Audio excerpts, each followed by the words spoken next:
Hello everyone, I am the MoeChicken and welcome to a new series. We are going to be playing The Return of the Obra Dinn. Begin!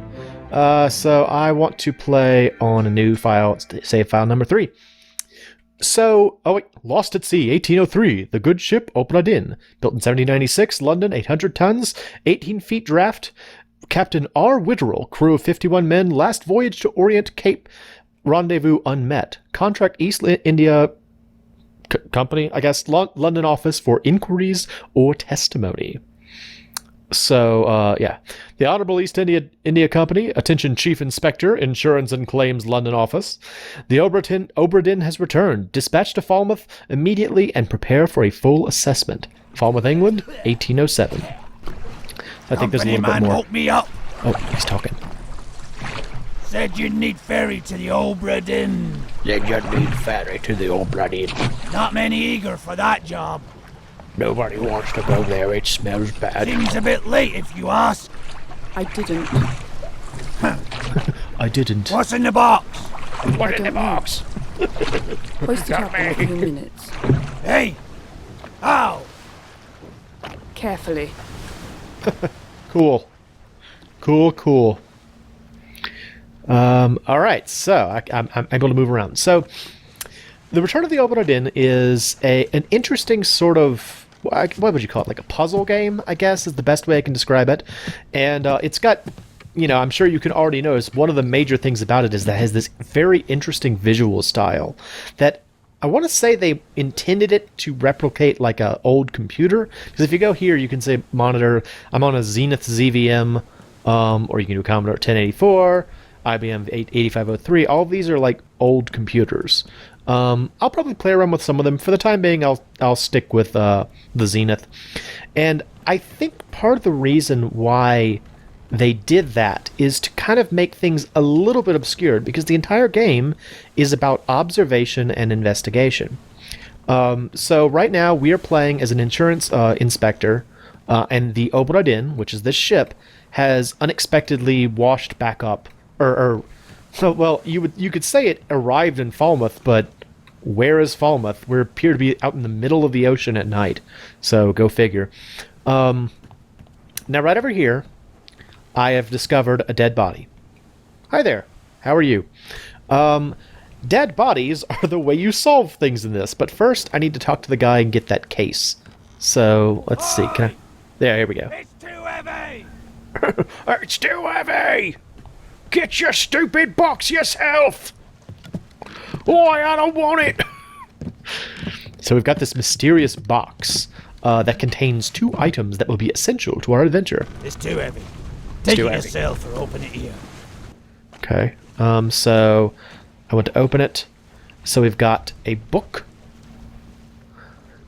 A book? Yes, book. Very good. I don't know what it is. It has no title. It has nothing on the spine. But I can open it with ZR, and it says Return of the Obra Dinn, a catalogue of adventure and tragedy in 1807. And I think... Oh yeah, here we go. Preface. I trust that you now find yourself aboard the Obra Dinn. I expected this day to come, and my every intention was to tell the ship's strange tale within the pages of this book. Regrettably, failing health has allowed me to produce only the basic outline that follows. Your presence on the Obra Dinn is critical. I leave the discovery of its fate and the completion of this book in your hands. The next few pages will seem bewildering at first. All will make sense in time. Use the pocket watch to determine the identity and fate of everyone aboard. Complete each chapter accurately and return the book by guaranteed post to the French Office of Affairs in Morocco. The bargain chapter will remain unknown to you. I possess the details within, but have elected to keep them private for now. Henry Evans. So we have this book, and it's a magic book, and it represents the tale of what happened. So you can see most of it's blank. It's our job to fill out the blank pages by investigating corpses. And we also have some extra information, like this is a list of all of the people that were on board the ship. I believe it's like 70 people or something like that. No, 60. Okay, so 60 people. Mostly actual sailors. A couple of them were like additional passengers. And you see over here, there's this fate. You can click on this, and it will like allow you to identify who you think the person is, and it'll also ask you like, how'd they die? What happened to them? You know, are they alive? Are they dead? How did they die? Just said that. But again, and you have like these pictures. There are two pictures that were sort of drawn during the actual trip. This is the first one with underway, where everyone was partying, and then down here we have justice at sea, where this dude totally gets shot multiple times, I guess.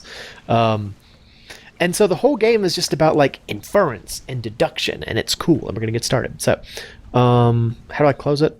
I want to close the book. Close. Oh, I have to look through the whole thing. Whee! Feeling so good! Feeling so good! The doom! Escape! The end!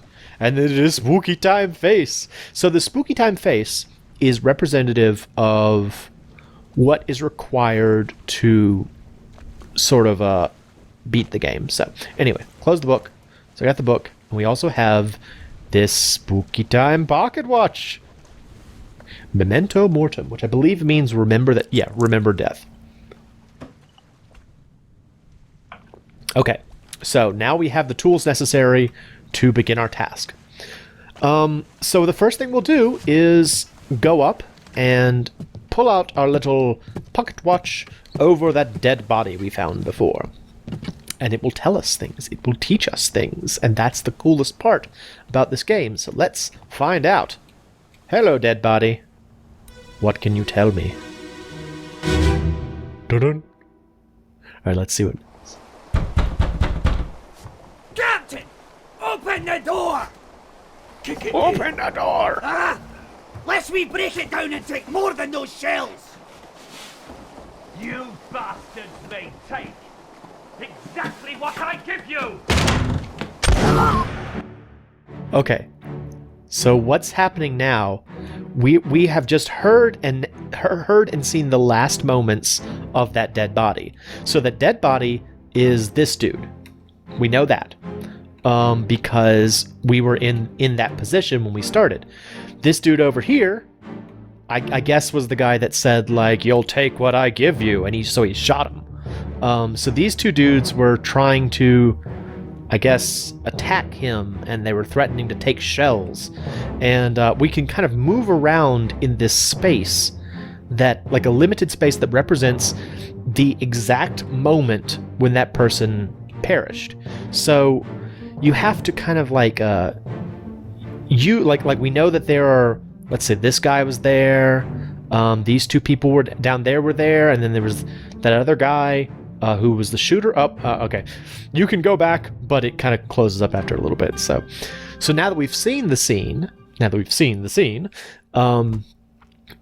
part of the book will be filled out. So it'll open up to the appropriate section. I'm not doing this. The end. And it will... So it shows where this event occurred. So around the Canary Islands. Outside the captain's quarters. Shows you where the corpse is. Shows you... So the fuzzy picture up on the upper left is who died there. So who is this? How did they die? You know, this is a transcript of what happened, and the X's are the person who died. So that's the corpse. So you can see some things were actually provided for us. We know from this that, okay, so the guy inside the door, that's the captain. So from here we're like, okay, well, who was the captain? So he had a mustache. So you can see that this picture here, and I'm giving you a lot of information up front just because you kind of need to know it, because this game is very, like, the way you play this game is very unusual. So you see how this picture is clear and crisp, and then this picture is fuzzy. That means we don't have enough information to actually infer or deduct who that is. But we can tell who this is. So this is the captain. So now we need to say, like, okay, well, who is the captain? Oh, wait, Nitsuka, tell me. Okay. Person's face no longer blurred, means they can be identified. Use the book and the pocket watch to gather enough information to deduce their identity. Revisit memories of the ship using the pocket watch to study relationships, appearances, and activities. Use the book maps, crew manifest, and artist sketches, pages 2 through 4, along with the individual conversation logs to find clues about this person. There were 60 people on the ship when it left England. Determining everyone's identity and fate will not be easy. Decisive information is rare. You will have to make assumptions using partial information. Some identities can only be revealed through a process of elimination. Good luck. So we can actually determine who that is. Let's see. So we know that is the captain. Let me get back to the... Okay, so I'm back to the memory now. So when I'm ready to leave, I go there. So X opens my book. I think we know who the captain is. Right? We know the captain is. Let's see. Well, how do you do it? How do you do this? It's been a little while since I played. Oh, never mind. It already says it. Okay, so we don't know who was shot, so I actually can't do anything. As soon as the captain dies, we'll know who he is. So, yeah. So let's see. Who else was in that this chapter? So this is the guy that died. He has the beard. This guy has like the ascot around his neck, I think. Yeah, that's ascot guy and hat guy. And let's see, I want to skip ahead to the end. Bump. And let's see. So here's the guy that died. Here is ascot and hat guy. We still don't know enough about him. And there's one other person. So we know up here. There he is. This guy was also there. So that's kind of how the game plays out. Is you just have to work it out, and that's what's cool about it. So anyway, from this, we don't have enough information to actually do anything, so let's move on. So before we entered that memory, you may have noticed that door was closed. However, you can see it's kind of fuzzy now. That's because the memories we gained from this person allowed us to pass through this door. So there are a lot of situations where you're going to be like blocked off initially, but when you find like a corpse, investigate it, you're going to learn some information and you're going to be able to move forward. So now we can see another body. Let's find out how this person died. And da-da. I like that little da-da. Where are they? Must be in here someplace. Must be in here someplace. They're at the bottom of the sea. That's a lie. That's a lie. I don't believe you at all.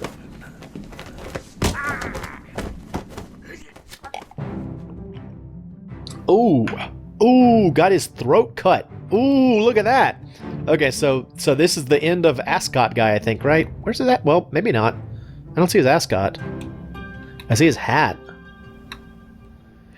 Oh, is it being thrown off? Is that what that is? That's blood. I don't know. Anyway, this is ascot and hat guy. So this is how he dies. There's the captain again. So the captain has now killed 2 people. Let's see, what else is going on? So there's the guy that died last time. So now we have an idea of the sequence, like when things happen. And what else is out here? Because you can only go so far. Oh, here's something. So this is that other guy, and he's jumping in, and it's closing. Oh no. Okay. Oh, that's the other thing we can do. So we have the information that tells us who killed this guy, and we have the same information that tells us who killed the last guy. It was the captain. So I'll show you about that. 2 others present. We don't know who he is, but we know he was knifed to death. So this unknown soul was knifed by Robert Witterell, the captain. There we go. So once you fill out once you have all the information for that, if you can get 3 of those correct, in any part of the book, if you have them correct, the game will be like, okay, you have 3, and it will show you which 3 you have correct. You'll see. You'll see. I don't know why I'm explaining all of this in the first episode. I just kind of want to get out more information. All right, there's nothing else for us here, so we're going to go. Where's the door? There it is. And this guy's dead. Can I go back to his memory? No, I can't. I have to be in the real world to do that.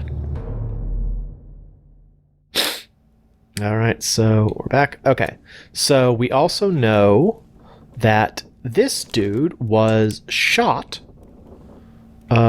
Shot with arrow, cannon, gun. Arrow and cannon here. I guess it is a boat. By Captain Robert Whittle.